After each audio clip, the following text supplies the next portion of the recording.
E aí, tudo bem? Beleza? Bom, então hoje a gente está começando aqui a introdução à mecânica, né, aí do ensino superior, beleza? Então vamos começar bem aqui do zero, bem com calma, definir as coisas para que a gente possa ir avançando, né? Bom, o que na verdade quer dizer a palavra mecânica, né? Assim, por que a gente chama essa disciplina de mecânica, né? A gente está dando introdução à disciplina de mecânica, ao curso de mecânica. Mas por que isso aqui se chama mecânica? Na realidade, né, mecânica está associado, né, para um físico, a palavra mecânica está associada ao movimento dos corpos e forças aplicadas sobre ele. Tanto que o livro que eu estou usando como base para fazer esse curso, né, que é o livro do Moisés, aqui está, ele tem aqui uma maçãzinha caindo, né? Então, mecânica está associada a esse movimento, por exemplo, de uma maçã caindo, né? A força gravitacional que faz com que a maçã caia, por exemplo. A mecânica, na verdade, né, ela é o corpo de conhecimento apoiada nos trabalhos de Galileu e Newton, que na verdade são os dois principais nomes, e que começou, na verdade, né, no início do século XVII e foi até o final do século XIX, a gente pode dizer tranquilamente.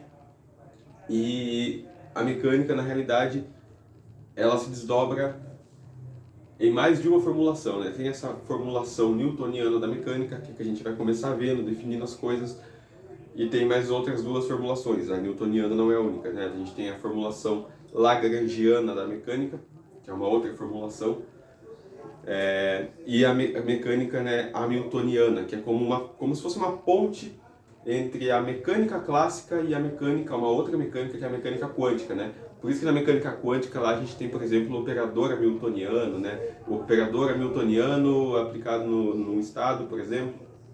Enfim, é como se fosse essa ponte. E a gente vai falar pelo menos da mecânica lagrangiana, da mecânica hamiltoniana, a gente pode falar também, mas é lá pro fim do curso, tá? A mecânica lagrangiana a gente já vai falar meio que na metade, quando a gente já tiver bem definido tudo sobre a mecânica newtoniana, a formulação newtoniana. E no geral, a formulação lagrangiana serve para a gente resolver problemas nos quais, usando a mecânica newtoniana, a formulação newtoniana, são muito difíceis. A mecânica lagrangiana torna eles muito fáceis de resolver, é como se fosse uma receita de bolo, e encontra, né, o preço que a gente paga para isso é que a mecânica lagrangiana é muito mais abstrata, vocês vão perceber. Ela é muito mais, tipo, meio que não tem muita física ali envolvida, é muito mais matemática, é muito mais abstração. Só que você chega no resultado, né? Mas com calma a gente vai conseguir perceber essas sutilezas, tá? Bom, então, tá, a gente já falou aqui que mecânica está associada, por exemplo, ao movimento dos corpos. Só que, pensa lá, movimento. Para eu falar do movimento de um corpo, por exemplo, tenho uma bolinha aqui e a bolinha se movimenta, né? Ora, eu observo ela aqui e depois eu já estou observando ela aqui. Eu vi que ela se movimentou. Mas antes da gente falar de movimento, a gente precisa falar de algo mais essencial primeiro, que é a posição, por exemplo. Como que eu meço a posição de algo no espaço, né? Espaço eu me refiro a qualquer lugar, tá? Como que eu meço a posição de algo? Por exemplo, eu tenho aqui um ponto. Vou desenhar um ponto bem grandinho aqui. Aqui eu tenho um ponto P, que sempre na física ou na matemática o ponto é P, né? Tá, como que eu localizo esse ponto e caracterizo ele? Eu tenho muitas formas de fazer isso. Uma delas é definindo, primeiramente, uma origem. Então eu vou definir, por exemplo, deixa eu desenhar esse ponto P mais aqui embaixo. Desenhar ele aqui, ó. Aqui está o ponto P. Vou definir uma origem. Aqui está a minha origem, ó. Aqui então é a minha origem e eu posso definir o ponto P ligando a minha origem ao ponto. Eu desenhei uma setinha aqui, né? Bom, quando eu quero falar de um ponto, eu quero localizar um ponto no espaço, um número, ele não vai ser o suficiente para localizar. Por exemplo, o meu ponto P está localizado a 3 metros. Tá, mas a 3 metros para onde? Pode ser para cima, para baixo, para a esquerda, para... aonde? Então, eu preciso de um objeto matemático que a gente chama de um vetor. Né? Isso aqui é um vetor. É uma seta que liga, é um segmento de reta que liga, por exemplo, uma origem a um ponto. Tá? Um vetor serve para muitas coisas, indicar, mas principalmente indicar, orientar, definir uma direção e sentido. Tá? Então, a minha origem ligada ao ponto, eu tenho aqui esse vetor posição, por exemplo, né? Esse aqui é o vetor posição que me dá a posição do meu ponto. Mas para isso, eu vou ter que usar, eu já estou chegando, né, a um sistema de coordenadas, por exemplo. O sistema de coordenadas mais simples que existe é o sistema cartesiano, né? Que é aqui, ó, por exemplo, y, x e z, tá? Z, x, y e z. E aí, ó, por exemplo, o meu ponto P, deixa eu pegar aqui uma outra cor. Como eu e você vivemos num universo, num mundo no qual nós temos 3 dimensões espaciais, eu preciso de 3 dimensões para dar para o meu ponto P, né? Então, por exemplo, aqui está a dimensão, aqui está ligado ao y, aqui está ligado ao x, e eu poderia fazer, por exemplo, aqui, eu poderia projetar o ponto P aqui, né, de modo a ligar ele com o eixo Z, né? Então, essas 3 posições, essas 3 coordenadas, na verdade, né, me dão a posição do ponto P. Então, eu posso falar que o ponto P, na verdade, ele é composto de 3 coordenadas, né, que seria a coordenada x, coordenada y e coordenada z. Certo? Eu dou um valor para x, dou um valor para y, dou um valor para z, achei o ponto P. Se eu aumento o valor de y, por exemplo, ó, então o ponto P vai aumentar nesse sentido, né? Se eu aumento o valor do x, o ponto P estaria um pouco mais para lá. Do z, ele estaria um pouco mais para fora. Enfim, eu posso encontrar um objeto no espaço definindo esses 3 números para ele, né? E bom, a gente vai chamar aqui, por exemplo, eu vou chamar esse vetorzinho aqui de R, tá? R. R, então, é o vetor posição que liga a origem ao ponto P. Só que, como que eu vou expressar esse R? Ele é um vetor, né? Eu não posso só dar número para ele. Eu tenho que definir a direção e o sentido. Para isso, a gente define 3 vetores unitários. Vetores unitários são aqueles vetores que têm módulo 1. Então, por exemplo, aqui, ó, o vetor y chapéu, que é o vetor y unitário, ele vai ter essa direção, y chapéu. Aqui está o vetor, por exemplo, x chapéu. E aqui está o vetor z chapéu. Ambos têm módulo 1, ou seja, x chapéu tem módulo 1, y chapéu tem módulo 1 e z chapéu também tem módulo 1. Ok? Eles dão a direção na qual você precisa, digamos, ir para chegar no ponto. Então, se eu te dou... Então aqui está o R, né? Esse é o meu vetor R. O R, ele é igual a x chapéu. Ou seja, eu tenho que... Aqui eu dou um x e dou uma direção para você. Eu dou um número e uma direção para você seguir. Mais y chapéu. Mais z chapéu. Então, esse meu vetor R aqui está ligado justamente a isso. O meu vetor R, como isso aqui tem módulo 1, né, isso aqui não vai alterar a minha... É a mesma coisa que eu somasse x mais y mais z. Vai me dar justamente o ponto P. Só que eu estou orientando o ponto P. Aonde ele está. Porque, igual eu falei lá no começo, se eu der 3 metros, tá, mas 3 metros para onde? X chapéu, Y chapéu e Z chapéu vão me dizer para onde, né? Então, anda X metros, por exemplo, vamos lá, supor que X vale 3. Você vai andar 3 metros na direção X chapéu. 3 metros para cá, então. Entendeu? Ok. Então, é isso que causa muita confusão na cabeça da galera às vezes, porque eu estou usando x como um eixo, eu também estou usando x como um número, né? Y e z também, e x, y e z chapéu eu estou usando como um orientador de direção, né? Como definindo a direção e sentido aí do meu vetor, certo? Então eu estou usando símbolos iguais para representar coisas diferentes, é isso que eu estou fazendo. E bom, então assim a gente definiu o vetor posição. Seria muito mais tranquilo se a gente definisse, na verdade, aqui eu vou colocar z e chapéu de novo porque estava meio ruim. Para eu não ter que ficar escrevendo toda hora aqui que o vetor R é x e chapéu, mais y chapéu, mais z chapéu, eu vou fazer o seguinte, ó. Eu posso chamar, por exemplo, o x de R1, o y eu posso chamar de R2 e o z eu posso chamar de R3. Enquanto que os vetores base, né, os vetores unitários, eu vou chamar de E chapéu, 1, que vai ser o meu x chapéu, E chapéu 2, que vai ser o meu y chapéu, e E chapéu 3, que vai ser o meu z chapéu. De forma que eu posso escrever o vetor R como sendo uma soma, quando I, por exemplo, vai de 1 até 3, né? De RI é I, tá? Por quê? Porque física é preguiçoso, simplesmente pelo fato de a gente ter que ficar escrevendo isso aqui toda hora. Então eu defino, por exemplo, isso daqui. Defino isso daqui, ó.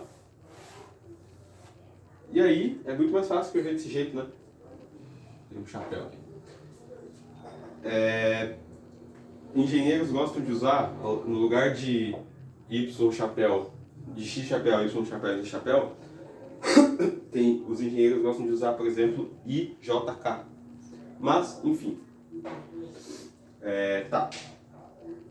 Eu poderia usar ainda o que a gente chama de soma de Einstein, convenção de Einstein, que seria o quê? Quando eu tenho dois índices repetidos, já está indicando uma soma, então eu não preciso escrever o símbolo de somatório. Então, na convenção de Einstein, a gente teria simplesmente que o R, o vetor R é RI, é I, tá? Por quê? Mais uma vez, preguiça. Isso aqui, na verdade, a gente usa mais em relatividade geral, né? E especial também, porque aparece muito índice, e aí, para não ter que ficar escrevendo soma toda hora, é uma loucura, a gente usa a convenção de Einstein, né? Mas, enfim, você pode usar o jeito que você quiser aí, tá? O somatório ou não. E aí, bom, como a gente vive em 3 dimensões, esse cara aqui vai de 1 a 3, né? Se a gente conhecer um universo, por exemplo, que tenha mais dimensões, isso aqui vai de 1 até o número de dimensões que tiver. Ok? Bom, então o que a gente viu até agora? Que para eu definir um ponto, por exemplo, eu preciso definir uma posição. Como que eu defino uma posição? Dando coordenadas para este ponto que eu quero localizar. Dei 3 coordenadas porque vivemos em um mundo tridimensional. Mas não adianta eu dar esses 3 valores porque eu vou ficar igual um louco procurando e não vou achar. Eu preciso de uma orientação, eu preciso, tipo, para lá, apontado, né? Então a gente usa o vetor posição, que me dá, além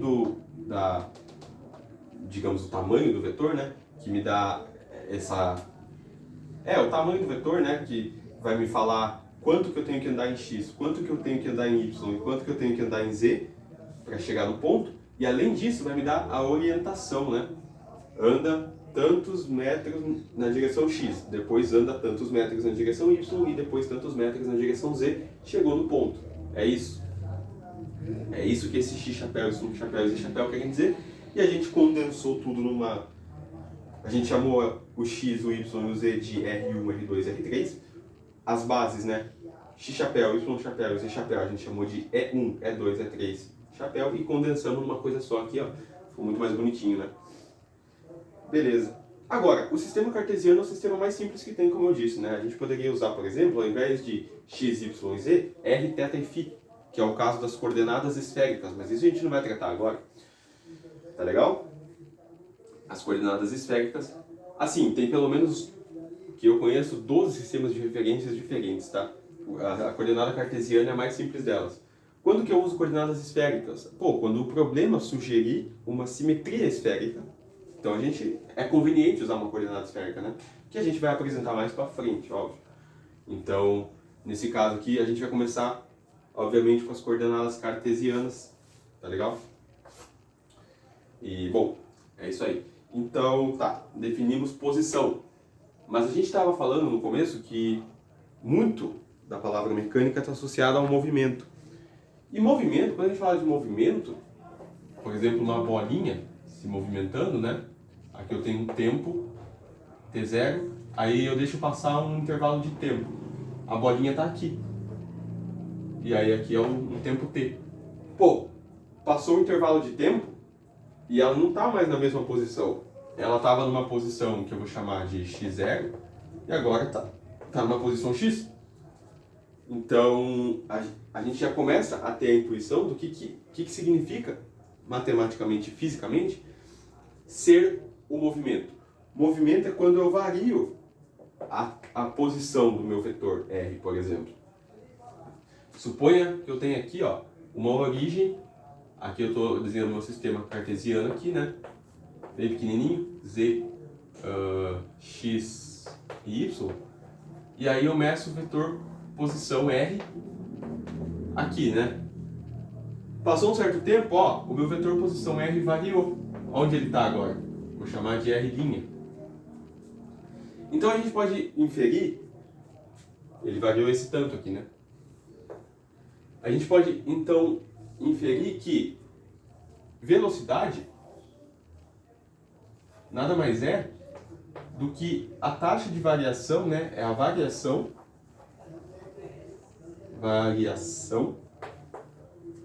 do vetor R, do meu vetor posição. A velocidade é a taxa de variação da posição em função do tempo, né? Então, a posição passa a ser agora uma função do tempo, né? Porque no instante t0 ela estava aqui, aí eu deixei passar um certo tempo, agora ela está aqui.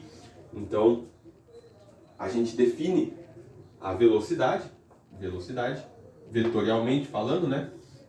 Olha só o vetor velocidade aqui, ó. Ela é a taxa de variação, a gente usa a derivada, né? Ou a derivada do vetor R em função do tempo, dr dt. Veja, até aqui nada demais, cara. Eu estou falando exatamente o que você aprendeu no ensino médio, que velocidade é ΔS, pode ser ΔR, por exemplo, sobre ΔT. Só que aqui, a diferença é que no ensino superior a gente trabalha com derivadas. Isso aqui é uma taxa de variação da posição no tempo, né? Geralmente, como que você vê no ensino médio? ΔS, ou ΔD, ΔX, não sei. Mas a mudança, a linguagem aqui é diferente. A gente está usando a linguagem do cálculo. O ΔR aqui, por exemplo, do ensino médio, nada mais é do que eu tomar o limite do ΔR indo a zero, que ele passa a ser um dr, tá? O dr nada mais é do que um intervalinho muito pequeno, ou seja, de distância, né? Uma distância pequenininha, um intervalo, no caso do tempo, um intervalo muito pequenininho de tempo, porque a gente analisa isso, né? De coisa pequenininha. A gente vê a taxa de variação. Lembra lá da definição de derivada? Se você nunca estudou derivada, qual é a definição de uma derivada? É eu fazer duas retas se aproximarem tanto uma da outra que quando eu tomo o limite de uma reta tendendo a ficar na outra, né, eu tenho essa taxa de variação aqui. Eu quero ver como que essa taxa de variação acontece num período bem pequenininho, certo? Então, até aqui tranquilo, né? Tudo que você aprendeu no ensino médio, eu só estou remostrando aqui em outra linguagem.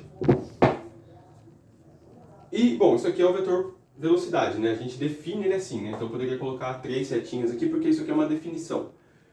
Agora, vamos pegar então, por exemplo, ó, o que é o R, né? O R não é esse cara aqui? É esse cara aqui, né? Então a gente pode dizer que a velocidade é a taxa de variação do meu vetor R. Mas quem que é o meu vetor R? Meu vetor R é essa soma aqui, né? Indo de 1 a 3, de RI e I. Não é isso aqui que é o meu R? Isso aqui é a taxa de variação desse cara. É a taxa de variação desses caras aqui. Só que esses caras aqui são essas componentes. Então eu posso substituir aqui, velocidade é ddt, a taxa de variação em relação ao tempo, do que? De x chapéu, mais y chapéu, mais z chapéu. Bom, como você viu em cálculo, né, a derivada da soma é a soma das derivadas, então isso aqui vai ser simplesmente o v vai ser dx dt x chapéu, tá? Bom, isso aqui na verdade é para a gente usar a regra do produto. Só que como os vetores base, x chapéu, y chapéu e z chapéu, os vetores unitários, eles não variam no tempo, quando a gente está nas coordenadas cartesianas, eles não variam no tempo, tá? O tempo passa e eles são os mesmos, né? Ó, o que varia é o vetor R. E os valores de x, y e z, mas os vetores base, eles são sempre o mesmo, ó. Eles estão aqui, né? Aqui, ó, y chapéu, x chapéu e z chapéu. Eles nunca variam no tempo. Então não é necessário usar a regra do produto aqui, porque quando eu fizer dx chapéu, na verdade, quando eu fizer de chapéu, EI, pode ser qualquer um, dt, isso aqui vai dar zero, tá? Não, isso é bem óbvio, é trivial, né? Porque qual que é a taxa de variação de algo que não varia? É zero, não varia. Então, ok. Tranquilo dizer isso? Então eu não preciso usar a regra do produto. A regra do produto seria o quê? Derivada do primeiro vezes o segundo, mais o primeiro vezes o derivado do segundo. Só que a derivada do segundo nesse caso é nula. Então a gente tem isso aqui, né? Vamos lá, colocando as derivadas aqui. Então isso aqui é mais dy dt, né? Y chapéu, mais dz, dt, z chapéu. Ok. Abri essa derivada. O que é? Como que a gente definiu mesmo velocidade? Sendo a taxa de variação da posição em relação ao tempo, né? Então, cara, olha só o que passa a ser o vetor velocidade. Eu vou ter que apagar alguma coisa, vou apagar aqui. O que passa a ser o vetor velocidade, na verdade, é isso aqui é Vx, isso aqui é Vy, né? Porque eu estou fazendo a taxa de variação da posição y em relação ao tempo. A mesma coisa com x, a mesma coisa com z. Isso aqui é Vz. Então eu tenho que a velocidade, o vetor velocidade, ele é dado por Vx, x chapéu, mais Vy, y chapéu, mais Vz, z chapéu. Mais uma vez, cuidado com a abstração, né? Ah, o que esse tanto de coisa aqui quer me dizer? Ele está querendo te dizer algo muito simples, cara, que o vetor velocidade v, por exemplo, essa partícula, ela tem um vetor velocidade, né? Porque a posição R dela variou. As componentes do vetor posição dela variaram. Variaram como? Pô, o dx variou, então ele virou um vx. O dy variando no tempo virou vy e o dz variando no tempo virou vz. Então, na realidade, o que é vx, vy e vz? São números. É a mesma coisa com a posição. Vx, Vy e Vz são números. Assim como x, y e z eram números, que me indicavam quantos metros eu tinha que andar em x, em y e z. Aqui é a mesma coisa. Ele está te falando, ó, Vx vale tantos metros por segundo, Vy vale tantos metros por segundo e Vz vale tantos metros por segundo. Se ele só me falar isso, não tem como eu saber para onde que está apontando a velocidade do indivíduo, entendeu? Por exemplo, poderia estar apontando para cá. O meu vetor poderia estar variando para cá e a bolinha, ao invés de vir aqui, poderia ter vindo aqui, mas não. Ela veio parar aqui, ó. Não veio parar aqui. Ela veio parar aqui. Mas para eu ter essa informação, para eu saber que ela saiu daqui e veio parar aqui, eu preciso dos vetores x chapéu, y chapéu e z chapéu, porque eles me dizem para onde, né, que foi a direção, né, que foi a minha bolinha, o meu corpo, qualquer coisa. Bom, a mesma coisa vai acontecer com a aceleração, né? Deixa eu apagar aqui, ó. A mesma coisa vai acontecer com a aceleração. A aceleração, ela é a taxa de variação da velocidade, né? Lembra lá do ensino médio? O que é a aceleração? É o quanto a velocidade varia no tempo, né? Então, se v passa a ser uma função do tempo, isso significa que a aceleração nada mais é do que a taxa de variação da velocidade no tempo, ok? E aí, novamente, né? Vamos abrir aquilo ali, ó. A aceleração aqui, então, vai ser... Quem que é? Vai ser ddt, né? Quem que é o vetor v? O vetor v é aquele cara ali. Vx de chapéu mais vy. Y chapéu mais vz, z chapéu. E aí, novamente, né? Os vetores unitários são sempre constantes em coordenadas cartesianas. Então, eles não variam no tempo, tá? Então, isso aqui é igual a dvx, x chapéu, em relação ao tempo, mais dvy dt, y chapéu, mais dvz dt, z chapéu. Só que, quem que é dvx dt? Pô, dv dt é a aceleração, então dvx dt vai ser a componente x da aceleração, né? A x chapéu, aqui é a mesma coisa, né? Mais a y chapéu, mais a z chapéu. Tá legal? E aí, eu estou te apresentando aqui, então, a linguagem que a gente vai usar no ensino superior. A gente, é como se fosse o primeiro dia de aula de física na escola, só que com outra linguagem, né? Porque qual é a primeira coisa que você aprende em física, quando você está lá no ensino médio, primeiro ano? Pô, o que é posição, o que é aceleração, o que é velocidade. Só que, né, a gente não vai... A gente fala que a gente estuda, né? Sem a linguagem do cálculo, é uma linguagem mais básica e tal, né? Aqui a gente usa com a linguagem do cálculo, da derivada, tomar o limite desse cara aqui tendendo a zero, né? Então, bom, essa foi então a apresentação, né? Na próxima aula a gente vai falar na realidade sobre já trabalho. Deixa eu ver aqui se é isso mesmo.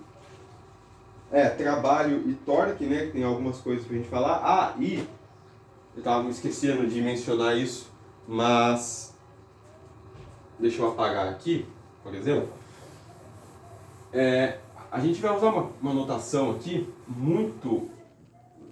A gente vai usar muito essa notação, né? Basicamente o curso inteiro. No começo não, no começo eu vou deixar vocês assim, deixar explícito o que eu estou fazendo, tá? Mas depois de um certo tempo, eu vou começar a usar o que a gente chama de notação de Newton. Eu acho que é esse o nome, deixa eu ver aqui direitinho. Notação de Newton. Que basicamente é o quê? Quando eu tiver a derivada de alguma coisa em relação ao tempo, por exemplo, a derivada da posição em relação ao tempo, eu não vou ficar escrevendo toda hora dr dt. Eu vou escrever isso aqui sendo r ponto. Vou colocar um ponto aqui em cima, tá? R ponto é a derivada da vetor posição em relação ao tempo, ou em relação ao seu argumento, tá? Você pode colocar assim para lembrar. Então, o que seria, por exemplo, escrever esse v ponto? V ponto seria a derivada da velocidade em relação ao tempo, tá? Eu vou usar essa notação de Newton justamente para que a gente fique muito mais fácil e mais rápido da gente passar as coisas, né? Senão eu ficar escrevendo DDT toda hora, DDT de alguma coisa toda hora vai demorar mais. Mas bom, então introduzimos a mecânica clássica. Até então a próxima aula. Valeu? Falou!